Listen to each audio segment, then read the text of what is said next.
എല്ലാവർക്കും നമസ്കാരം. Teachers mentors YouTube ചാനലിന്റെ പുതിയൊരു വീഡിയോയിലേക്ക് എല്ലാവർക്കും സ്വാഗതം. ഇന്ന് ഞാൻ നിങ്ങൾക്ക് മുന്നിലെത്തിയിരിക്കുന്നത് LSSുമായിട്ട് ബന്ധപ്പെട്ടിട്ടുള്ള ഒരു വീഡിയോവുമായിട്ടാണ്. 27 ഫെബ്രുവരി 2025 LSSന്റെ പരീക്ഷ. ഇനി ഏകദേശം 16 ദിവസങ്ങൾ മാത്രമേ ഉള്ളൂ LSSന്റെ പരീക്ഷയ്ക്ക്. ഹോൾ ടിക്കറ്റുകൾ LSSന്റെയും USSന്റെയും സൈറ്റുകളിൽ അവൈലബിൾ ആയിട്ട് തുടങ്ങിയിട്ടുണ്ട്. ഇനി വരുന്ന ഈ ഒരു 16 ദിവസം നിരന്തരമായിട്ട് ഈ ഒരു LSS ബേസ്ഡ് GKയും അതേപോലെ തന്നെ കറണ്ട് അഫയേഴ്സിന്റെ വീഡിയോവും ചെയ്തു വരാമെന്നാണ് വിചാരിക്കുന്നത്. ഈ ഒരു വീഡിയോ നിങ്ങൾക്ക് ഇഷ്ടപ്പെടുകയാണെങ്കിൽ നിങ്ങളത് നിർബന്ധമായിട്ടും കമന്റ് ബോക്സിൽ പറയണം. അത് കൂടുതൽ വീഡിയോ ഇടാൻ വേണ്ടിയിട്ടുള്ള ഒരു പ്രചോദനം കൂടിയാവും എന്ന് ആദ്യമായി പറയുന്നു. ഈ വീഡിയോ ഞാൻ ചെയ്യാൻ പോകുന്നതിൽ വെച്ചിട്ട് ഏറ്റവും പ്രധാനപ്പെട്ട വീഡിയോകളിൽ ഒന്നാണ്. കഴിഞ്ഞ 4 വർഷത്തെ GK ചോദ്യങ്ങൾ എടുത്തുകൊണ്ട്, GKയും കറണ്ട് അഫയേഴ്സും ചോദ്യങ്ങൾ എടുത്തുകൊണ്ട് ആ GK ചോദ്യങ്ങൾ വന്നിട്ടുള്ളത് അതേപോലെ ഇട്ടും കറണ്ട് അഫയേഴ്സ് ചോദ്യങ്ങളുടെ ഏറ്റവും ലേറ്റസ്റ്റ് വേർഷൻ എടുത്തിട്ടുമാണ് ഈ ഒരു ഭാഗം തയ്യാറാക്കിയിട്ടുള്ളത്. അതുകൊണ്ട് തന്നെ ഇതിൽ നിന്ന് ചോദ്യങ്ങൾ വരാനുള്ള സാധ്യത നമുക്കറിയാം. ഏതൊരു പരീക്ഷയ്ക്കും പ്രീവിയസ് ചോദ്യങ്ങളുടെ ബേസിൽ ചോദ്യങ്ങൾ വന്നു കാണാറുണ്ട്. അതുകൊണ്ട് ഈ ഒരു ഭാഗത്ത് നിന്ന് ചോദ്യങ്ങൾ വരാനുള്ള സാധ്യത വളരെ കൂടുതലാണ് എന്നുള്ളത് കൃത്യമായിട്ട് നമ്മൾ മനസ്സിലാക്കുക. നിങ്ങളുടെ സമയം ഒട്ടും വേസ്റ്റ് ചെയ്യാതെ തന്നെ നമുക്ക് ഈ ചോദ്യങ്ങൾ നോക്കാം. ചാനൽ ആദ്യമായിട്ട് കാണുന്നവരുണ്ടെ സബ്സ്ക്രൈബ് ചെയ്യുക. നിങ്ങളുടെ സപ്പോർട്ട് നിങ്ങൾ ലൈക്കായിട്ടും കമന്റ് ബോക്സിലും അറിയിക്കുക. നമുക്ക് ഓരോരോ ചോദ്യങ്ങളായിട്ട് പോവാം. ഐക്യരാഷ്ട്ര സംഘടന ഒട്ടകവർഗത്തിൽപ്പെട്ട ജീവികളുടെ വർഷമായി പ്രഖ്യാപിച്ചിരിക്കുന്നത് 2024. ഐക്യരാഷ്ട്ര സംഘടന ഒട്ടകവർഗത്തിൽപ്പെട്ട ജീവികളുടെ വർഷമായി പ്രഖ്യാപിച്ചിരിക്കുന്നത് 2024. ഐക്യരാഷ്ട്ര സംഘടന ചെറുധാന്യങ്ങളുടെ വർഷമായി പ്രഖ്യാപിച്ചത് 2023 എന്നുള്ളത് അതിൻ്റെ കൂടെ ഓർത്തു വെക്കുക. ഐക്യരാഷ്ട്രസഭ ഒട്ടകവർഗത്തിൽപ്പെട്ട ജീവികളുടെ വർഷമായി പ്രഖ്യാപിച്ചിരുന്നത് 2024 ചെറുധാന്യങ്ങളുടെ വർഷമായി പ്രഖ്യാപിച്ചിരുന്നത് 2023. കേരളത്തിൽ വിസ്തീർണത്തിൽ 2ാം സ്ഥാനത്തും ആഴത്തിൽ 1ാം സ്ഥാനത്തുമുള്ള കായൽ ഇഷ്ടമുടി കായലാണ്. കേരളത്തിലെ വിസ്തീർണത്തിന്റെ അടിസ്ഥാനത്തിൽ നോക്കുമ്പോൾ 2ാം സ്ഥാനത്തുള്ളതും ആഴത്തില് 1ാം സ്ഥാനത്തുമുള്ള കായൽ ഏതാണ് എന്ന് ചോദിച്ചിട്ടുണ്ടെങ്കിൽ അഷ്ടമുടി കായലാണ് എന്നുള്ളത് അവിടെ എന്ത് ചെയ്യുക, ഓർത്തിരിക്കുക. നമുക്ക് ആ ചോദ്യം വേണമെങ്കിൽ 2 ചോദ്യങ്ങളാക്കിയിട്ടും പറയാം. കേരളത്തിൽ വിസ്തീർണത്തിൽ 2ാം സ്ഥാനത്തുള്ള കായൽ, ഉത്തരം അഷ്ടമുടി കായലാണ്. കേരളത്തിൽ ആഴത്തിൽ 1ാം സ്ഥാനത്തുള്ള കായൽ, അതും അഷ്ടമുടി കായലാണ് എന്നുള്ളത് അവിടെ ഓർത്തിരിക്കുക. പുതിയ കണക്കുകൾ പ്രകാരം ഏറ്റവും കൂടുതൽ ഉപഗ്രഹങ്ങളുള്ള സൗരയൂഥത്തിലെ ഗ്രഹം വ്യാഴമാണ്. പുതിയ കണക്കുകൾ പ്രകാരം ഏറ്റവും കൂടുതൽ ഉപഗ്രഹങ്ങളുള്ള സൗരയൂഥത്തിലെ ഗ്രഹം വ്യാഴം. നമ്മൾ പുതിയ കണക്ക് വെച്ച് നോക്കുകയാണെങ്കിൽ നമ്മുടെ സൗരയൂഥത്തിൽ ഏറ്റവും കൂടുതൽ ഉപഗ്രഹങ്ങളുള്ള ഗ്രഹം ഏതാണെന്ന് ചോദിച്ചാൽ അതിന്റെ ഉത്തരം വ്യാഴമാണ്. ആദ്യമായി ബഹിരാകാശ സഞ്ചാരം നടത്തിയ ഇന്ത്യക്കാരൻ രാകേഷ് ശർമ്മ. ആദ്യമായി ബഹിരാകാശ സഞ്ചാരം നടത്തിയ ഇന്ത്യക്കാരൻ രാകേഷ് ശർമ്മ. ആദ്യമായി ബഹിരാകാശ സഞ്ചാരം നടത്തിയ ഇന്ത്യക്കാരൻ രാകേഷ് ശർമ്മ. ഡ്യൂറന്റ് കപ്പ് ഏത് കളിയുമായി ബന്ധപ്പെട്ടിരിക്കുന്നു? ഫുട്ബോൾ. ഡ്യൂറന്റ് കപ്പ് ഏത് കളിയുമായി ബന്ധപ്പെട്ടിരിക്കുന്നു? ഫുട്ബോൾ. ഡ്യൂറന്റ് കപ്പ് എന്നുള്ളത് ഫുട്ബോൾ കളി കളിച്ച് ജയിച്ചാൽ കിട്ടുന്ന കപ്പാണ് എന്നുള്ളത് ഓർത്തു വെക്കുക. ഡ്യൂറന്റ് കപ്പ് ഏത് കളിയുമായി ബന്ധപ്പെട്ടിരിക്കുന്നു? ഫുട്ബോൾ. സുപ്രീം കോടതിയുടെ ഇപ്പോഴത്തെ ചീഫ് ജസ്റ്റിസ് സഞ്ജീവ് ഖന്നയാണ്. സുപ്രീം കോടതിയുടെ ഇപ്പോഴത്തെ chief justice Sanjay Khanna. Supreme കോടതിയുടെ ഇപ്പോഴത്തെ ചീഫ് ജസ്റ്റിസ് ആരാണ് എന്ന് ചോദിച്ചിട്ടുണ്ടെങ്കിൽ അത് സഞ്ജയ് ഖന്നയാണ് എന്നുള്ളത് ഓർത്തിരിക്കുക. 2024 വയലാർ അവാർഡിനർഹനായ സാഹിത്യകാരൻ ആരാണെന്ന് ചോദിച്ചാൽ അശോകൻ ചെരുവിലാണ്. 2024 വയലാർ അവാർഡിനർഹനായ സാഹിത്യകാരൻ ആരാണ് എന്ന് ചോദിച്ചിട്ടുണ്ടെങ്കിൽ അത് അശോകൻ ചെരുവിലാണ്. 2024 വയലാർ അവാർഡ് പ്രഖ്യാപിച്ചിട്ടുണ്ട്. ഈ വയലാർ അവാർഡിന് അർഹനായ സാഹിത്യകാരൻ ആര് എന്ന് നമ്മളോട് ചോദിച്ചിട്ടുണ്ടെങ്കിൽ എന്താ പറയാ? അശോകൻ ചെരുവിലാണ് എന്നുള്ളത് അവിടെ ഓർത്തിരിക്കുക.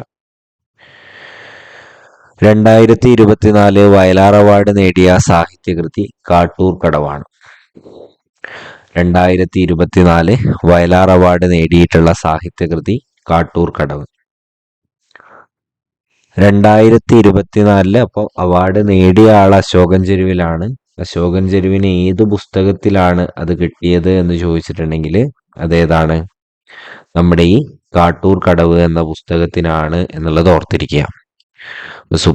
അപ്പോ സാഹിത്യകാരൻ അശോകൻ ചെരുവിലും ആ ഒരു സാഹിത്യകൃതി കാട്ടൂർ കടവുമാണ്.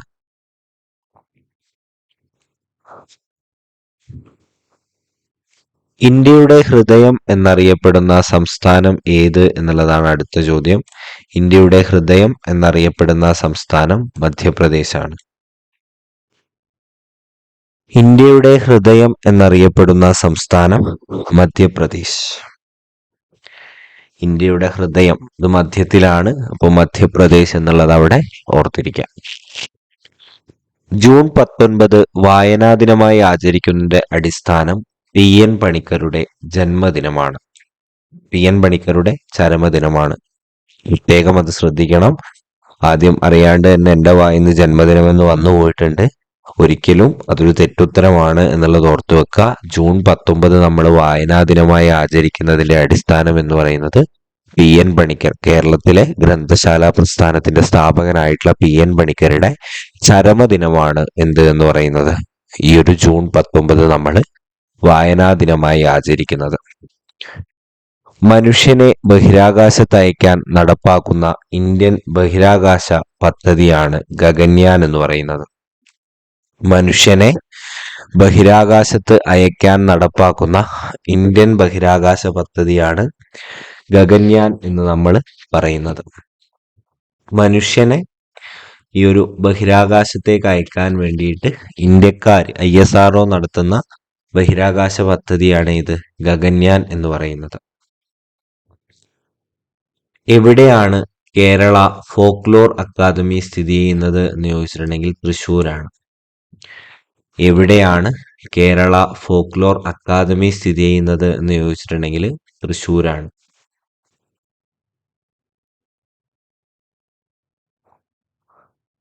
രണ്ടായിരത്തി 2024 ഓടക്കുഴൽ അവാർഡ് നേടിയതാര്? K.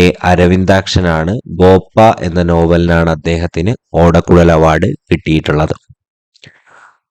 2024 ഓടക്കുഴൽ അവാർഡ് നേടിയതാര്? K. അരവിന്ദാക്ഷനാണ് ആ ഒരു ഓടക്കുഴൽ അവാർഡ് നേടിയിട്ടുള്ളത്. ഗോപ്പ എന്ന നോവലിനാണ് അദ്ദേഹത്തിന് ഓടക്കുഴൽ അവാർഡ് ലഭിച്ചിരിക്കുന്നത് എന്നുള്ളത് കൂടി നിങ്ങൾ അവിടെ ഓർത്തിരിക്കുക. PV സിന്ധു ഏത് കായിക ഇനവുമായി ബന്ധപ്പെട്ടിരിക്കുന്നു? ബാഡ്മിന്റൺ. PV സിന്ധു എന്ന് പറയുമ്പോൾ നമുക്ക് ഒരു ഇന്ത്യയുടെ ബാഡ്മിന്റൺ ചരിത്രത്തിലെ ഏറ്റവും പ്രധാനപ്പെട്ട ഒരു കളിക്കാരിയാണ് PV സിന്ധു എന്ന് പറയുന്നത്. ഒളിമ്പിക്സിൽ വെങ്കല മെഡലും വെള്ളി മെഡലും നേടിയിട്ടുള്ള ഒരു കളിക്കാരിയാണ് PV സിന്ധു. അപ്പോൾ PV സിന്ധു ഏത് കായിക ഇനവുമായി ബന്ധപ്പെട്ടിരിക്കുന്നു എന്നുള്ളത് ചോദിച്ചാൽ ബാഡ്മിന്റൺ. അതേപോലെ തന്നെ നമ്മുടെ നീരജ് ചോപ്രയെ കുറിച്ചും ആരും മറന്നു പോവാൻ പാടില്ല. നീരജ് ചോപ്ര ജാവലിൻ ത്രോയിലൂടെ പ്രശസ്തനായിട്ടുള്ള കളിക്കാരനാണ്. അദ്ദേഹം ഇന്ത്യക്ക് വേണ്ടിയിട്ട് ഒളിമ്പിക്സിൽ സ്വർണവും അതേപോലെ തന്നെ വെള്ളി മെഡലും നേടിയിട്ടുണ്ട്. അപ്പോൾ PV സിന്ധു ബാഡ്മിന്റൺ, ഇപ്പൊ നമ്മുടെ നീരജ് ചോപ്ര ജാവലിൻ ത്രോ. രാത്രിമഴ എന്ന കവിതാ സമാഹാരത്തിന്റെ കർത്താവാര്? സുഗതകുമാരി. രാത്രിമഴ എന്ന കവിതാ സമാഹാരത്തിന്റെ കർത്താവാര്? സുഗതകുമാരി. രാത്രിമഴ എന്ന കവിതാ സമാഹാരത്തിന്റെ കർത്താവ് ആരാണ് എന്ന് ചോദിച്ചാൽ സുഗതകുമാരിയാണ്. രാത്രിമഴ എന്ന കവിത എഴുതിയത്, അല്ലെ ഒരു കവിതാ സമാഹാരം, സുഗതകുമാരി ടീച്ചറുടേതാണ് എന്നുള്ളത് അവിടെ ഓർത്തിരിക്കുക. കേരളത്തിലെ ഏറ്റവും വലിയ വന്യജീവി സങ്കേതമാണ് പെരിയാർ വന്യജീവി സങ്കേതം. കേരളത്തിലെ ഏറ്റവും വലിയ വന്യജീവി സങ്കേതം ഏതാണ് എന്ന് ചോദിച്ചിട്ടുണ്ടെങ്കിൽ പെരിയാർ വന്യജീവി സങ്കേതമാണ്. കേരളത്തിലെ ഏറ്റവും വലിയ വന്യജീവി സങ്കേതം പെരിയാർ വന്യജീവി സങ്കേതം. അതിൻ്റെ കൂടെ തന്നെ നമുക്ക് വളരെ പ്രധാനപ്പെട്ട ഒരു GK കൂടി പഠിക്കാം. കേരളത്തിലെ ഏറ്റവും വലിയ നദി എന്ന് പറയുന്നതും ഏതാണ്? പെരിയാറാണ്. കേരളത്തിലെ ഏറ്റവും വലിയ നദി പെരിയാർ. കേരളത്തിലെ ഏറ്റവും വലിയ വന്യജീവി സങ്കേതം പെരിയാർ വന്യജീവി സങ്കേതമാണ് എന്നുള്ളത് കൂടെ അവിടെ ഓർത്തിരിക്കുക. നിലാവ് പദ്ധതി പ്രീവിയസ് ആയിട്ട് ചോദിച്ചത് കൊണ്ടാണ് ഉൾപ്പെടുത്തിയിട്ടുള്ളത്. അതുപോലുള്ള നിരവധി പദ്ധതികൾ ചോദിക്കാനായിട്ടുള്ള ഒരു സാധ്യതയുണ്ട്. തെരുവു വിളക്കുകൾ LED മാറ്റുന്ന പദ്ധതിയാണ് നിലാവ് പദ്ധതി. തെരുവു വിളക്കുകൾ LED മാറ്റുന്ന പദ്ധതിയാണ് നിലാവ് പദ്ധതി. തെരുവു വിളക്കുകൾ LED മാറ്റുന്ന പദ്ധതിയാണ് ഏത്? നിലാവ് പദ്ധതി എന്ന് പറയുന്നത്. PR ശ്രീജിഷ് ഏത് കളിയുമായി ബന്ധപ്പെട്ട വ്യക്തിയാണ്? ഹോക്കി. കേരളത്തിലെ എല്ലാവരും അറിഞ്ഞിരിക്കേണ്ട ഒരു കായിക താരമാണ് നമ്മുടെ PR ശ്രീജേഷ്. ഇന്ത്യക്ക് വേണ്ടി ഒളിമ്പിക്സിൽ വെങ്കല മെഡൽ നേടിയിട്ടുള്ള ടീമിലെ അംഗമാണ്, മലയാളിയാണ്. അപ്പോൾ PR ശ്രീജേഷ് ഏത് കളിയുമായി ബന്ധപ്പെട്ട വ്യക്തിയാണ് എന്ന് ചോദിച്ചിട്ടുണ്ടെങ്കിൽ ഹോക്കിയുമായി ബന്ധപ്പെട്ട വ്യക്തിയാണ് PR ശ്രീജേഷ്. കേരള കലാമണ്ഡലം സ്ഥിതി ചെയ്യുന്ന ജില്ല? തൃശ്ശൂർ ജില്ല. കേരള കലാമണ്ഡലം സ്ഥിതി ചെയ്യുന്നത് ഏത് ജില്ലയിലാണ് എന്ന് ചോദിച്ചിട്ടുണ്ടെങ്കിൽ തൃശ്ശൂർ ജില്ലയിലാണ്. കേരള കലാമണ്ഡലം സ്ഥിതി ചെയ്യുന്നത് ഏത് ജില്ലയിലാണ് എന്ന് ചോദിച്ചിട്ടുണ്ടെങ്കിൽ തൃശ്ശൂർ ജില്ലയിലാണ് എന്നുള്ളത് ഓർത്തിരിക്കുക. കേരള കലാമണ്ഡലം സ്ഥിതി ചെയ്യുന്നത് തൃശ്ശൂർ ജില്ല. കേരള കലാമണ്ഡലം ഏത് നദിയുടെ തീരത്താണ് എന്ന് ചോദിച്ചിട്ടുണ്ടെങ്കിൽ ഭാരതപ്പുഴയുടെ തീരത്താണ്. കേരള കലാമണ്ഡലം സ്ഥാപിച്ചത് വള്ളത്തോൾ നാരായണ മേനോനാണ്. 1930 കേരള കലാമണ്ഡലം നിലവിൽ വന്നിട്ടുള്ളത്. കേരള അല്ലെങ്കിൽ ഭാരതീയ നൃത്തകലകൾ പ്രോത്സാഹിപ്പിക്കുക എന്ന ഒരു ലക്ഷ്യത്തോടു കൂടിയിട്ടാണ് വള്ളത്തോൾ നാരായണ മേനോൻ ഈ ഒരു കേരള കലാമണ്ഡലം ആരംഭിച്ചിട്ടുള്ളത് എന്നുള്ളതും കൂടെ അവിടെ ഒന്ന് ഓർത്തിരിക്കുക. ആരുടെ ജന്മദിനമാണ് അധ്യാപക ദിനമായി ആഘോഷിക്കുന്നത് എന്ന് ചോദിച്ചിട്ടുണ്ടെങ്കിൽ S രാധാകൃഷ്ണനാണ്. ആരുടെ ജന്മദിനമാണ് അധ്യാപക ദിനമായി ആചരിക്കുന്നത്? ഡോക്ടർ S രാധാകൃഷ്ണന്റെ ജന്മദിനമാണ് അധ്യാപക ദിനമായി ആചരിക്കുന്നത്. ആരുടെ ജന്മദിനമാണ് അധ്യാപക ദിനമായി ആഘോഷിക്കുന്നത്? Doctor S Radhakrishnan. ഇന്ത്യയുടെ ആദ്യത്തെ വൈസ് പ്രസിഡന്റും അതേപോലെ തന്നെ ഇന്ത്യയുടെ രണ്ടാമത്തെ പ്രസിഡന്റുമാണ് നമ്മൾ ഈ പറയുന്ന ഡോക്ടർ S രാധാകൃഷ്ണൻ എന്നുള്ളതും കൂടെ അവിടെ ഓർത്തിരിക്കാം. ഇന്ത്യ വിക്ഷേപിച്ച ആദ്യത്തെ കൃത്രിമ ഉപഗ്രഹമാണ് ആര്യഭട്ടം. ഇന്ത്യ വിക്ഷേപിച്ച ആദ്യത്തെ കൃത്രിമ ഉപഗ്രഹമാണ് ആര്യഭട്ടം. ഇന്ത്യ വിക്ഷേപിച്ച ആദ്യത്തെ കൃത്രിമ ഉപഗ്രഹം ആര്യഭട്ട. ഇന്ത്യ വിക്ഷേപിച്ചിട്ടുള്ള ആദ്യത്തെ കൃത്രിമ ഉപഗ്രഹം ആര്യഭട്ട. കേരളത്തിന്റെ സംസ്ഥാന മത്സ്യം കരിമീൻ. കേരളത്തിന്റെ സംസ്ഥാന മത്സ്യമാണ് കരിമീൻ. കേരളത്തിന്റെ ദേശീയ മൃഗം ഏതാണ് എന്ന് ഓർത്തിരിക്കുക? ആനയാണ്. കേരളത്തിന്റെ ദേശീയ പുഷ്പം കണിക്കൊന്നയാണ്. തുടങ്ങിയ കാര്യങ്ങൾ കൂടെ നമ്മൾ അവിടെ ഒന്ന് ഓർത്തിരിക്കുക. കേരളത്തിന്റെ സംസ്ഥാന മത്സ്യം കരിമീൻ. കേരളത്തിന്റെ സംസ്ഥാന മൃഗം ആന. കേരളത്തിന്റെ സംസ്ഥാന പുഷ്പം എന്ന് പറയുന്നത് കണിക്കൊന്ന. അതേപോലെ തന്നെ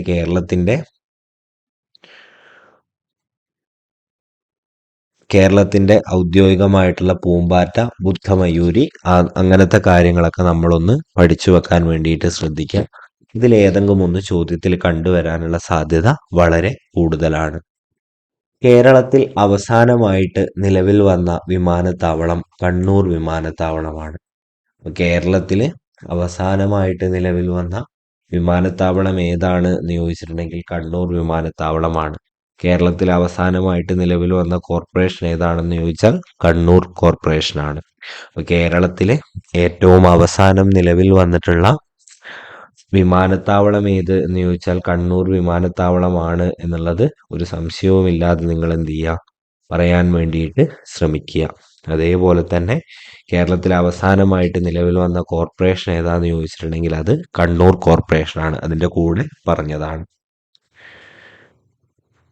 ഇന്ത്യയിലെ നിലവിലുള്ള സംസ്ഥാനങ്ങളുടെ എണ്ണം 28. ഇന്ത്യയുടെ നിലവിലുള്ള സംസ്ഥാനങ്ങളുടെ എണ്ണം 28. അതാ ഒരു ടൈപ്പിങ്ങിൽ ചെറിയ മിസ്റ്റേക്ക് വന്നതാണ്, താഴെയായിരുന്നു കൊടുക്കേണ്ടത്. ഈ ചോദ്യമായിട്ട് വായിക്കുക. ഇന്ത്യയിലെ നിലവിലുള്ള സംസ്ഥാനങ്ങളുടെ എണ്ണം 28. ആ ഒരു ചോദ്യത്തിനടുത്ത ഒരു ചോദ്യത്തിന് ചോദ്യ നമ്പർ കൊടുക്കാൻ കൂടി വിട്ടുപോയിട്ടുണ്ട്. മരട് നഗരസഭ സ്ഥിതി ചെയ്യുന്ന ജില്ല എറണാകുളമാണ്. മരട് നഗരസഭ ഏത് ജില്ലയിലാണ് സ്ഥിതി ചെയ്യുന്നത് എന്നുള്ളത് എറണാകുളത്താണ് എന്നുള്ളത് ഓർത്തിരിക്കുക. ആ ഒരു മരട് ഫ്ലാറ്റ് പൊളിക്കുന്ന സമയത്തൊക്കെ വന്നിട്ടുള്ള ഒരു ചോദ്യമായിരിക്കും. അങ്ങനെയാണെങ്കിൽ നമ്മളിപ്പോൾ പുത്തുമല ഏത് ജില്ലയിലാണ് എന്നുള്ളതൊക്കെ ചോദിക്കാൻ വേണ്ടിയിട്ടുള്ള സാധ്യത കൂടുതലാണ്. പുത്തുമല വയനാട് ജില്ലയിലാണ്. PV സിന്ധു ഏത് കളിയുമായി ബന്ധപ്പെട്ടിരിക്കുന്നു? ബാഡ്മിന്റൺ. PV സിന്ധു ഏത് കളിയുമായി ബന്ധപ്പെട്ടിരിക്കുന്നു? ബാഡ്മിന്റനുമായിട്ടാണ് PV സിന്ധു ബന്ധപ്പെട്ടിരിക്കുന്നത്. PV സിന്ധു ഏത് കളിയുമായി ബന്ധപ്പെട്ടിരിക്കുന്നു എന്ന് ചോദിച്ചിട്ടുണ്ടെങ്കിൽ ബാഡ്മിന്റനുമായിട്ടാണ് PV സിന്ധു ബന്ധപ്പെട്ടിരിക്കുന്നത്. ഇത് നമ്മൾ നേരത്തെ ഒരു തവണ ഡിസ്കസ് ചെയ്ത ചോദ്യമാണ്. ഇതെന്തുകൊണ്ട് പിന്നെയും അറിയാതെ റിപ്പീറ്റ് വന്നു എന്ന് ചോദിച്ചാൽ പല ചോദ്യപേപ്പറുകളിലായിട്ട് വരുമ്പോൾ അങ്ങനെ നമ്മൾ റിപ്പീറ്റായ ക്വസ്റ്റ്യൻ ഒഴിച്ചു മാറ്റിയിട്ടാണ് ചോദ്യങ്ങൾ ഇടുക എങ്കിലും ഇടയ്ക്ക് വിട്ടുപോകുന്നതാണ്. 55ാം ജ്ഞാനപീഠ പുരസ്കാരം ലഭിച്ച മലയാള സാഹിത്യകാരനാണ് അക്കിത്തം അച്യുതൻ നമ്പൂതിരി. 55ാം ജ്ഞാനപീഠ പുരസ്കാരം ലഭിച്ചിട്ടുള്ള സാഹിത്യകാരനാണ് അക്കിത്തം അച്യുതൻ നമ്പൂതിരി. 55ാം ജ്ഞാനപീഠ പുരസ്കാരം ലഭിച്ചിട്ടുള്ള അവസാനമായിട്ട് ജ്ഞാനപീഠ പുരസ്കാരം ലഭിച്ച മലയാളിയും അക്കിത്തം അച്യുതൻ നമ്പൂതിരിയാണ് എന്നുള്ളത് അവിടെ എന്ത് ചെയ്യുക, കൃത്യമായിട്ട് നമ്മൾ ഓർത്തിരിക്കേണ്ടതാണ്. പ്രശസ്ത പക്ഷി നിരീക്ഷകനായ സലീം അലിയുടെ ആത്മകഥയുടെ പേരാണ് ഒരു കുരുവിയുടെ പതനം. പ്രശസ്ത പക്ഷി നിരീക്ഷകനായ സലീം അലിയുടെ ആത്മകഥയുടെ പേര് ഒരു കുരുവിയുടെ പതനം. ആ ചോദ്യം കംപ്ലീറ്റ് അല്ല, അപ്പൊ എന്ത് ചെയ്യണം, അവിടെ ഒന്ന് കൂട്ടി വായിക്കണം. പ്രശസ്ത പക്ഷി നിരീക്ഷകനായ സലീം അലിയുടെ ആത്മകഥയുടെ പേരാണ് ഒരു കുരുവിയുടെ പതനം എന്നുള്ളത് അവിടെ ഓർത്തിരിക്കുക. കേരളത്തിലെ സ്കൂളുകളിൽ സസ്യജന്തു വൈവിധ്യങ്ങളും അനുബന്ധ സംവിധാനങ്ങളും ഒരുക്കിയ സ്ഥലത്തിന് പറയുന്ന പേര് ജൈവവൈവിധ്യ ഉദ്യാനം എന്നാണ്. വിദ്യാലയത്തിന്റെ ഏതെങ്കിലും ഒരു ഭാഗത്ത് നിങ്ങൾ ഈ ഒരു ജൈവവൈവിധ്യ ഉദ്യാനം ചിലപ്പോൾ കണ്ടിട്ടുണ്ടാവും. ആ ഒരു ജൈവവൈവിധ്യ ഉദ്യാനത്തില് സസ്യജന്തു വൈവിധ്യങ്ങളും അതേപോലെ അനുബന്ധ സംവിധാനങ്ങളും ഒരുക്കിയതായിട്ട് നമുക്ക് എന്ത് ചെയ്യാൻ പറ്റും, കാണാനായിട്ട് പറ്റുമെന്നുള്ള കാര്യം കൂടി അവിടെ ഓർത്തിരിക്കുക. കേരളത്തിലെ സ്കൂളുകളിൽ സസ്യജന്തു വൈവിധ്യങ്ങളും അനുബന്ധ സംവിധാനങ്ങളും ഒരുക്കിയിട്ടുള്ള സ്ഥലത്തിനെയാണ് നമ്മൾ എന്തെന്ന് പറയാ, ജൈവ വൈവിധ്യ ഉദ്യാനം എന്ന് പറയും. സമൂഹത്തിലെ തിന്മകൾ നർമ്മരസം കലർത്തി വിമർശിക്കുന്നതിനു വേണ്ടി കുഞ്ചൻ നമ്പ്യാർ തുടക്കം കുറിച്ച കലാരൂപമാണ് ചാക്യാർകൂത്ത്.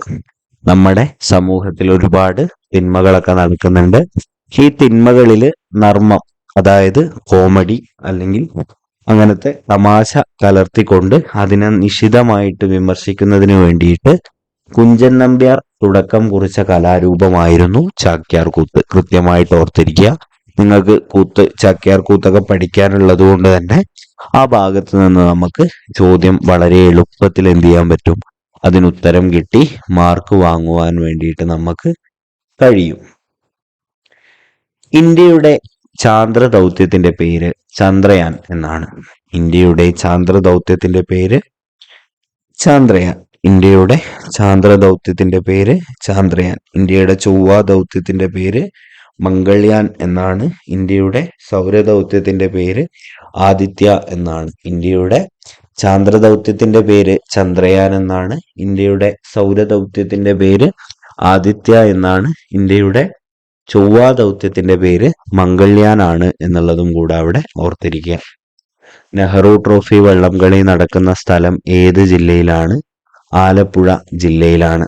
നെഹ്റു ട്രോഫി വള്ളംകളി നടക്കുന്ന സ്ഥലം ആലപ്പുഴ. ആലപ്പുഴ എന്ന് പറയുമ്പോൾ തന്നെ നമുക്ക് ഒരുപാട് പുഴകളുള്ള, ഒരുപാട് കായലുകളുള്ള ഒരു സ്ഥലത്തെ കുറിച്ചൊക്കെ, ഹൗസ് ബോട്ടുകളെ കുറിച്ചൊക്കെയാണ് ഓർമ്മ വരിക. അപ്പൊ നമ്മുടെ നെഹ്റുവിന്റെ പേരിലുള്ള ഈ ഒരു നെഹ്റു ട്രോഫി വള്ളംകളി നടക്കുന്ന സ്ഥലം ആലപ്പുഴയിലാണ് എന്നുള്ളത് ഓർത്തിരിക്കുക. സൈലന്റ് വാലിയിലൂടെ ഒഴുകുന്ന പുഴയാണ് കുന്തിപ്പുഴ. സൈലന്റ് വാലിയിലൂടെ ഒഴുകുന്ന പുഴ ഏതാ? കുന്തിപ്പുഴയാണ്. സൈലന്റ് വാലിയിലൂടെ ഒഴുകുന്ന പുഴ കുന്തിപ്പുഴ. സൈലന്റ് വാലിയിലൂടെ ഒഴുകുന്ന പുഴയാണ് ഏത്? നമ്മുടെ കുന്തിപ്പുഴ എന്ന് പറയുന്നത്. സൈലന്റ് വാലിയിലൂടെ ഒഴുകുന്ന പുഴ കുന്തിപ്പുഴ.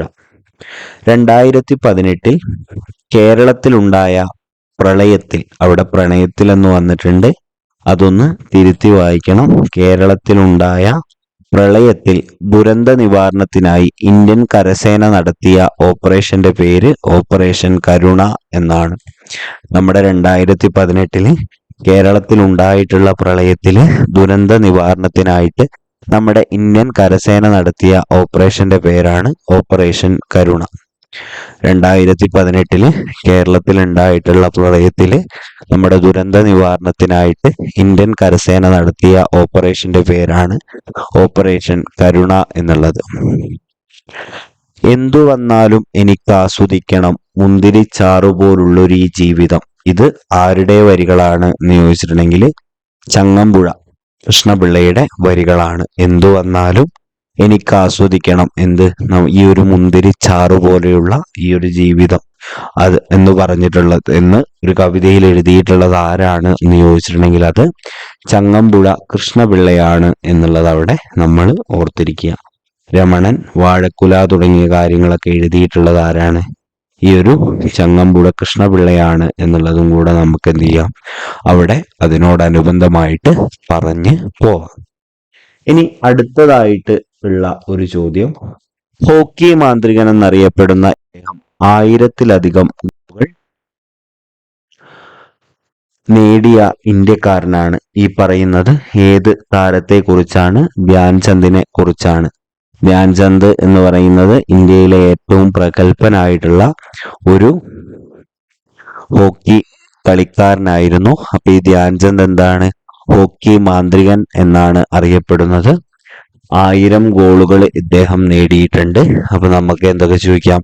ഹോക്കി മാന്ത്രികൻ എന്നറിയപ്പെടുന്നത് ആര് എന്ന് ചോദിക്കാം. ഉത്തരം ധ്യാൻചന്ദ് ആണ്. ഇന്ത്യക്ക് വേണ്ടി 1000-ലധികം ഗോളുകൾ നേടിയിട്ടുള്ള ഹോക്കി താരം ആരാണ്? ധ്യാൻചന്ദ് ആണ്. അങ്ങനെ ഒരുപാട് കാര്യങ്ങൾ നമുക്ക് ധ്യാൻചന്ദിനെ കുറിച്ച് പറയാൻ വേണ്ടിയിട്ട് കഴിയും. സമുദ്രതീരം ഇല്ലാത്തതും കേരളത്തിലെ ജില്ലകളാൽ മാത്രം അതിർത്തി പങ്കിടുന്നതുമായിട്ടുള്ള ജില്ല കോട്ടയമാണ്. നമ്മുടെ കോട്ടയത്തെ കുറിച്ച് പറയുകയാണെങ്കിൽ കോട്ടയത്ത് എന്തില്ല? കടലില്ല. കോട്ടയത്തില് സമുദ്രമില്ല. പക്ഷെ കേരളത്തിലെ ജില്ലകളാൽ മാത്രം അതിർത്തി പങ്കിടുന്നു. ബാക്കി ഈ ഒരു നമ്മള് കടലില്ലാത്ത ബാക്കി ജില്ലകളൊക്കെ നോക്കിക്കഴിഞ്ഞാൽ ആ ജില്ലകളൊക്കെ വേറെ ഏതെങ്കിലും സംസ്ഥാനമായിട്ടും കൂടെ അതിർത്തി പങ്കിടുന്നുണ്ടാവും. എന്നാൽ കോട്ടയത്തിന്റെ പ്രത്യേകത എന്താന്ന് വെച്ചാൽ കോട്ടയത്തിൽ സമുദ്രതീരം ഇല്ല എന്നുള്ളത് ഒരു പ്രത്യേകത. പിന്നെ കോട്ടയം എന്ത് ചെയ്യുന്നുള്ളൂ? കേരളത്തിലെ ജില്ലകളാൽ മാത്രമേ അതിർത്തി പങ്കിടുന്നുള്ളൂ എന്നുള്ളത് കൂടെ നമ്മൾ അവിടെ ഓർത്തിരിക്കുക. നവകേരള മിഷന്റെ ഭാഗമായി ആരോഗ്യ മേഖലയിൽ നടപ്പാക്കി വരുന്ന പദ്ധതിയുടെ പേരാണ് ആർദ്രം. നമ്മുടെ നവകേരളം എന്നുള്ളത് സർക്കാരിന്റെ ഒരു പദ്ധതിയാണ്. ഈ ഒരു പദ്ധതിയുടെ ഭാഗമായിട്ട് ആരോഗ്യരംഗത്ത് നടപ്പാക്കി വരുന്ന ഒരു പദ്ധതിയാണ് ആർദ്രം.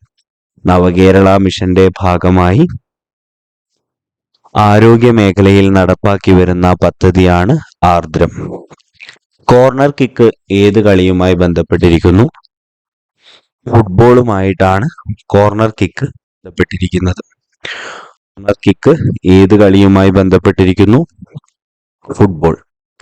കോർണർ കിക്ക് ഏത് കളിയുമായി ബന്ധപ്പെട്ടിരിക്കുന്നു? ഫുട്ബോൾ കളിയുമായിട്ടാണ് കോർണർ കിക്ക് ബന്ധപ്പെട്ടിരിക്കുന്നത്. ഏറ്റവും ഒടുവിൽ രൂപീകൃതമായ കേരളത്തിലെ കോർപ്പറേഷൻ കണ്ണൂരാണ്. ഞാൻ നേരത്തെ കേരളത്തിലെ ഏറ്റവും അവസാനമായിട്ട് രൂപീകരിക്കപ്പെട്ട വിമാനത്താവളം ഏതാണ് എന്ന് ചോദിച്ചിരുന്നു. അതിനോടനുബന്ധമായിട്ട് തന്നെ ഞാനത് ഈ ഒരു കാര്യം എടുത്തു പറഞ്ഞിട്ടുണ്ട്.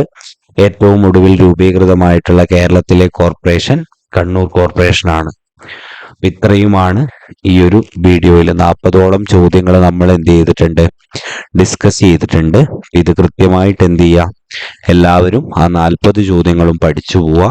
40 ചോദ്യങ്ങളും വരാൻ സാധ്യതയുള്ളതും വളരെ പ്രധാനപ്പെട്ടതുമായിട്ടുള്ള ചോദ്യങ്ങളാണ്.